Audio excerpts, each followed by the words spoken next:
안녕하세요. 당뇨 궁금증을 해결해드리는 한의사 김은정입니다. 여러분, 영상 보는 분들 중에 이런 분 있지 않으세요? 혈당은 괜찮은데 기력이 없는 분이요. 너무 피곤해서 당뇨 때문인가 했는데 검사해보면 당화혈색소도 괜찮고 공복혈당도 괜찮은 거죠. 예를 들어볼게요. 당화혈색소는 6점대, 당뇨약도 먹고 있고 그렇지만 혈당 조절은 비교적 잘 되고 있고요. 병원 가도 혈당 조절 잘 되고 있다고 이야기를 듣고 있고 공복혈당도 110대 정도가 나오고 있습니다. 그런데 조금만 움직여도 쉽게 지치고 의욕도 잘 안 생기고요. 기력도 하나도 없고요. 별거 안 했는데 쉽게 지칩니다. 이런 증상이 있을 때 내가 나이가 들어서 그런가? 아니면 영양이 좀 부실한가? 고기를 먹어야겠다. 이런 생각을 하시는 분들도 있고요. 또 당뇨 때문에 피곤한가 싶다가도 검사 수치가 괜찮으니까 당뇨랑은 무관하겠지 이렇게 생각하시는 경우가 많아요. 피로감이 당뇨인에게는 굉장히 흔한 증상입니다. 그리고 피로감은 혈당 수치만으로는 설명되지 않는 경우가 많습니다. 오늘 당뇨인, 특히 혈당에 큰 문제가 없는데도 발생하는 피로감에 대해서 정리해 드릴게요. 평소 피로감을 많이 느끼시는 분들은 댓글 많이 달아주시고요. 의료진이 읽어보고 답글을 달아드리기도 하니까 피로감이 심했던 경험들 있으시면 많이 적어주세요.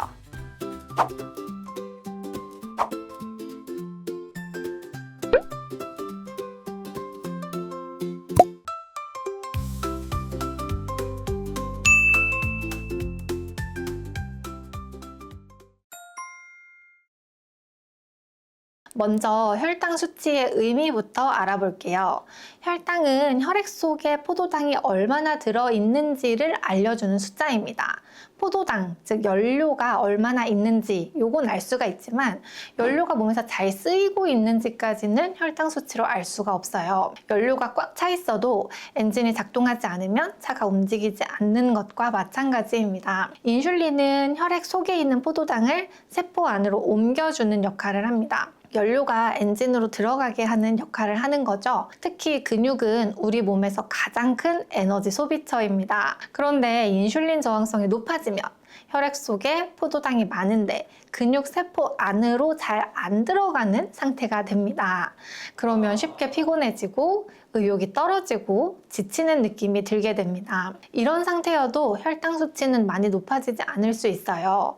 그래서 검사 수치는 안정적인데도 피로감, 회복력 저하, 기력 저하 등을 느낄 수 있는 거죠. 또 다른 이유도 있습니다. 당뇨가 오래되었다면 몸에서 약한 염증 반응이 지속하는 경우가 있습니다. 눈에 띄는 염증이 아니지만 만성적으로 염증 상태가 지속하고 있으면 에너지 생산이 잘 안 되고 회복력이 줄어들게 되고 그 결과 만성 피로를 느끼게 됩니다. 세 번째 이유는 새벽 저혈당입니다.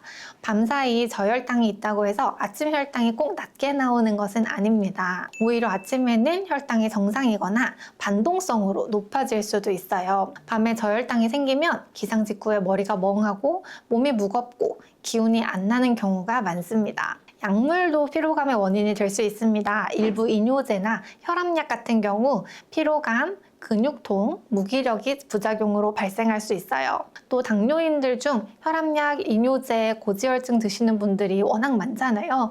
약물이 원인인지 점검해 볼 필요도 있습니다. 아주 중요한 요소가 하나 더 있습니다. 바로 우울증입니다.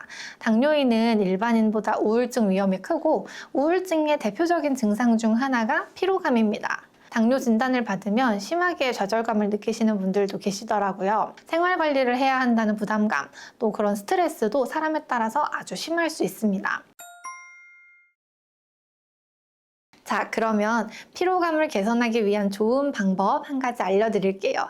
바로 생활 습관을 추적하는 것입니다. 오늘 하루 피로감이 심했는지, 보통이었는지, 좋았는지 적고요. 그 다음에 수면, 식사, 운동, 생활을 적어주세요. 몇 시간 잤는지, 자다가 몇 번 깼는지, 몇 시에 자서 몇 시에 일어났는지, 피로감이 언제 많이 느껴지는지, 어떤 음식을 먹었는지, 식사량은 어땠는지, 어떤 활동을 했는지, 약은 어떻게 먹었는지 이걸 매일 기록해 보시면 감각적으로 아는 게 아니라 피로의 원인이 뭔지 윤곽이 보이기 시작합니다. 컨디션이 좋은 날은 운동을 덜 한 날이었는지, 어제 저녁 식사를 가볍게 한 날이었는지, 평소보다 더 많이 잔 날인지, 한약을 먹기 시작한 다음인지 이런 것들이 자동으로 파악됩니다. 한의학적 치료는 인슐린 저항성 완화나 만성적인 염증 반응 조절에 도움을 줄 수 있어요.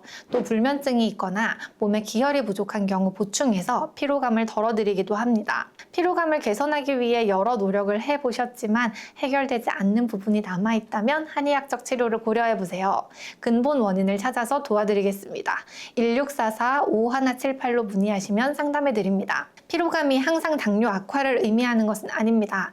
그렇지만 당뇨인에게서 나타나는 지속적인 피로는 혈당이 불안정해지기 전에 먼저 나타나는 신호인 경우가 있습니다. 혈당이 잘 관리되더라도 만성 피로가 있다면 피로의 원인을 찾아 해결해 보는 것이 삶의 질과 혈당 관리에도 도움이 될 수 있습니다. 오늘의 영상 3줄 요약입니다. 피로감과 기력 저하는 당뇨인에게 매우 흔한 증상이며 혈당이 잘 유지되는 상황에서도 나타날 수 있다. 인슐린 저항성이 높은 경우, 만성염증이 있는 경우에 기력 저하가 쉽게 발생하며 약물, 우울증, 새벽 저혈당도 원인이 될 수 있다. 기력 회복에 한약 치료가 도움이 될 수 있으며 피로감과 관련된 생활 습관을 기록해 핵심 원인을 찾아내고 교정하는 것도 도움이 된다. 그리고 당뇨스쿨에서 당뇨 극복의 비법 20가지가 담긴 편지를 무료로 발송해드리고 있습니다. 7일간 매일 아침 발송해드리는데요. 무료로 신청만 하시면 모두 보내드리니 꼭 신청하세요. 아래 고정 댓글에 있는 링크를 눌러 신청하시거나 1877-8125로 전화를 거시면 간단하게 신청됩니다. 마지막으로 당뇨스쿨에 매주 3개씩 업로드되는 당뇨스쿨 영상 꼼꼼히 챙겨보기 힘드셨죠?